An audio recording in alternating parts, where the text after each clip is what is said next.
What is Arkham Horror, the Night of the Zealot, all about? Arkham Horror is what's called a living card game, just another term for it's still being made. It's based off the works of H.P. Lovecraft, the father of hentai fans. He was also a terrible person, but more so recognized today than the 1920s. The woke agenda or cancel culture made racists mad and they exposed Lovecraft, and I'm perfectly fine with that. How can I like Lovecraft? You don't have to like people or support them. He's a very creative storyteller and the father of cosmic horror. I don't care for the man, and honestly, he would be spinning his grave right now with what people have done with his ideas. The card game has done a 180 on his views, and it uses his world for inspiration. So take some joy if that's your thing. On with it! Yes! Get on with it! Hello there! I'm totally normal boy agent Roland Banks. As you can see, I'm pretty average when it comes to my will and my education. Somehow I'm better at fighting things than running. Due to my mediocrity, my cross-dressing boss sent me away to a city that no one in their right mind would live in, located in the fictional state of Massachusetts. Luckily, I was able to afford this large home on my single income because it's the 1920s. Yeah, I dress like a weeb, but it's normal in my time. I spend most of my time hanging out at a diner because it's the only place that fits my fashion sense, and to meet women that can't leave. The waitress there is a real witch. No, not that kind. This kind.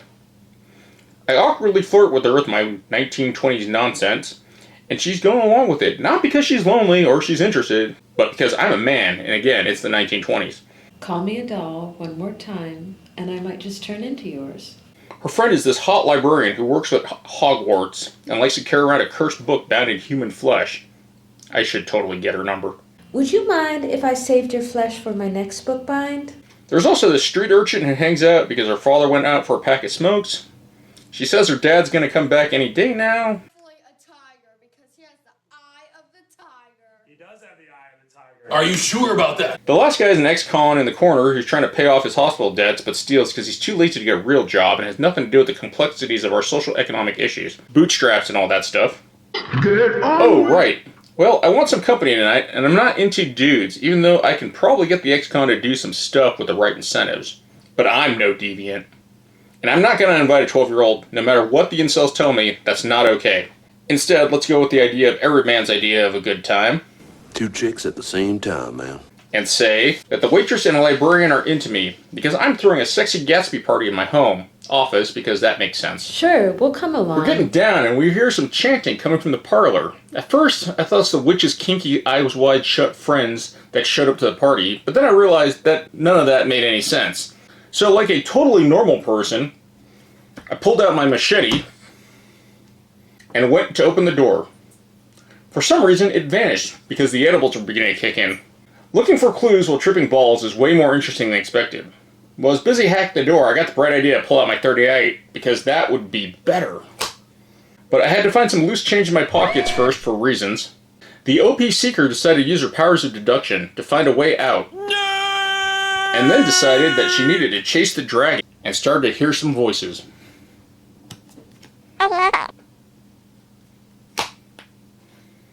Meanwhile, the waitress was looking under the rug for some change, but fell through a portal into the hallway, grabbing the 2 of us with her. And then the door slammed shut, because we gave management attitude.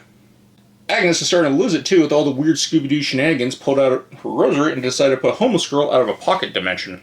Help me find a home for this one. She's small enough to fit inside your hat. Well, this is the worst 3-way I've ever been in. We still have all our clothes on, and I'm not getting cock-blocked with this giant hairless bat.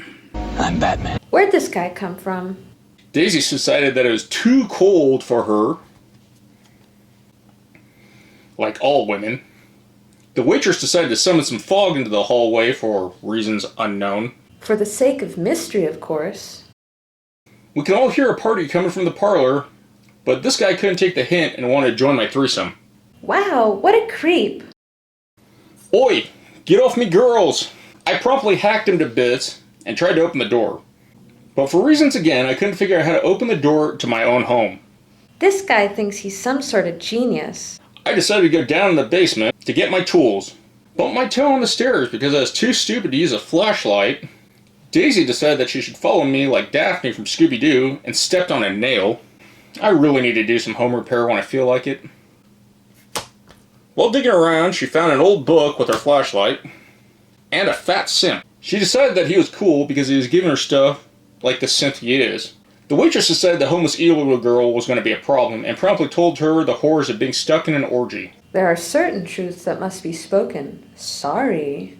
The girl decided she knew better and gave Agnes her life story.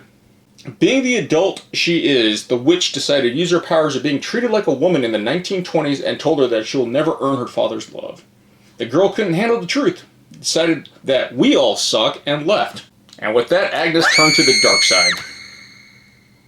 Again, some weird crap decided to happen. My beautiful home decided it wanted to look like Silent Hill, and that I needed another man-bat to show up.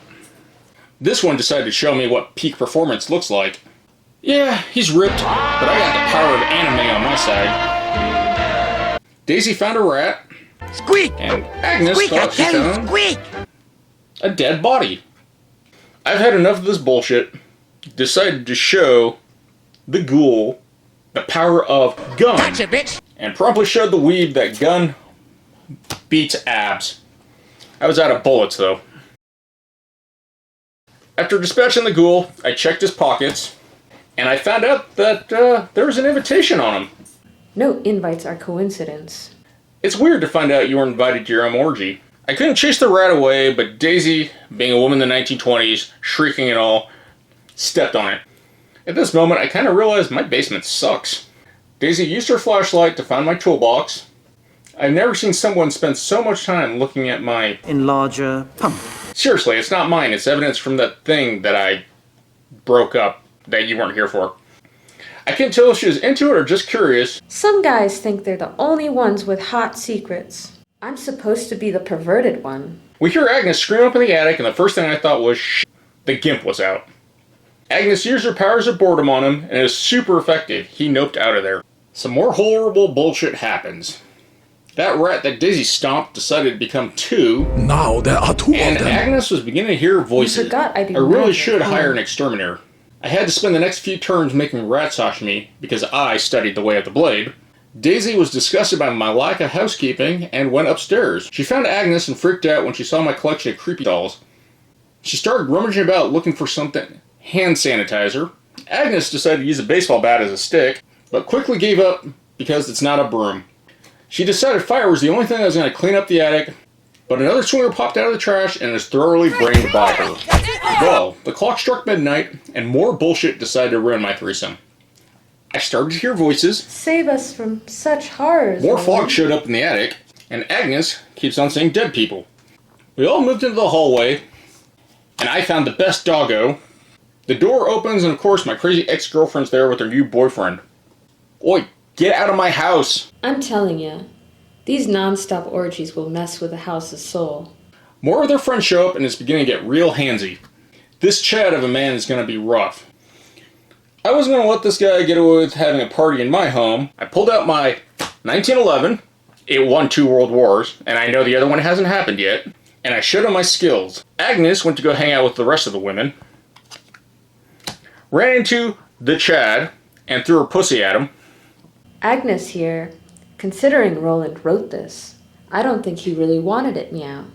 Well, I'm stuck by myself in the hallway. We all got molested by some ancient evils. Daisy was frozen in fear by the look on her face. And Agnes keeps on seeing dead people for some reason. Agnes decided to throw some pocket sand at the ghoul priest. And the rest of the women decided to come back to the hallway and be with the real man. Agnes was having enough of this party and decided to put on her leather coat. Daisy tried to play doctor in the not fun way. I know exactly what to do. I read it once. Skullface decided that he was bored and wanted to join us and pet the doggo. Doggo's stranger danger goes off and rips Skullface a new one. Lita tells me she wants me back. It's a trap! But first I must burn the house down as a sign of love. What the hell, lady? I got my ass beat. Ah, fuck it.